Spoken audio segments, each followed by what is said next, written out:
कशाला रडतेस? तुला तुझ्या वाट्याचा मासा खायला मिळाला ना. चल निघ मग. आई, तुझे मासे तळून झाले का? व्हायचंय थोडं, पण का बरं? आमचा अभ्यास झाला. आम्ही थोडा वेळ खेळायला जाऊ शकतो का? अभ्यास पूर्ण झाला असेल तर जा आणि खेळा. ठीक आहे आई.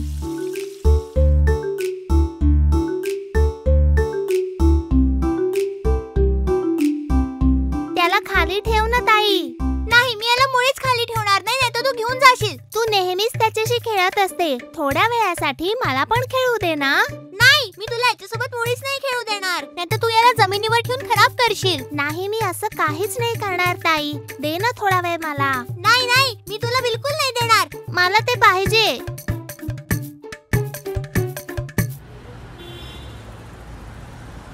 जर तू मला माझं खेळणं नाही दिलं तर मी तुला मारीन.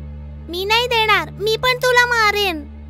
अरे, हा आवाज कसला? आणि हे मुलं का ओरडतायत? मालू, आज काय सुरू आहे? हे माझं खेळणं आणि हा मला देतच नाहीये बाबा. मी नाही देणार.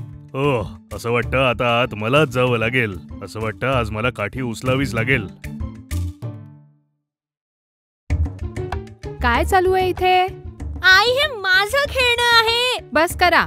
तुम्हा दोघांकडून एक शब्द नाही ऐकायचा आहे मला. ठेवा त्याला तिथे. नाही, जर का मी याला इथे ठेवलं तर हा घेऊन जाईल. तुम्हा दोघांना समजत नाहीये का? काय झालं मुलांनो? तुम्ही असं भांडण का करता आहात? भावा बहिणींमध्ये नेहमी मैत्रीचं नातं असावं.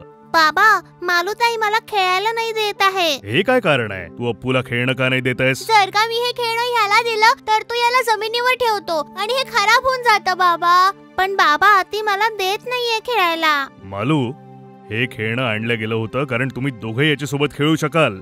रोज तुम्ही दोघं यावरून भांडत असता. तुम्ही आता हे भांडण बंद करा. इथे सगळं तुम्हा दोघांसाठीच आहे. जेही तुम्हाला मिळालं तुम्ही एकमेकांसोबत वाटायला शिका. प्रेमाने प्रत्येक गोष्ट एकमेकांसोबत वाटायला हवी, जेणेकरून तुम्ही मोठे होऊन चांगले मुलं व्हाल. माफ करा बाबा, आम्ही आता नाही भांडणार. अप्पू, हे घे खेळणं. आता तू खेळ ह्यासोबत. आपण दोघे याच्यासोबत खेळूया का?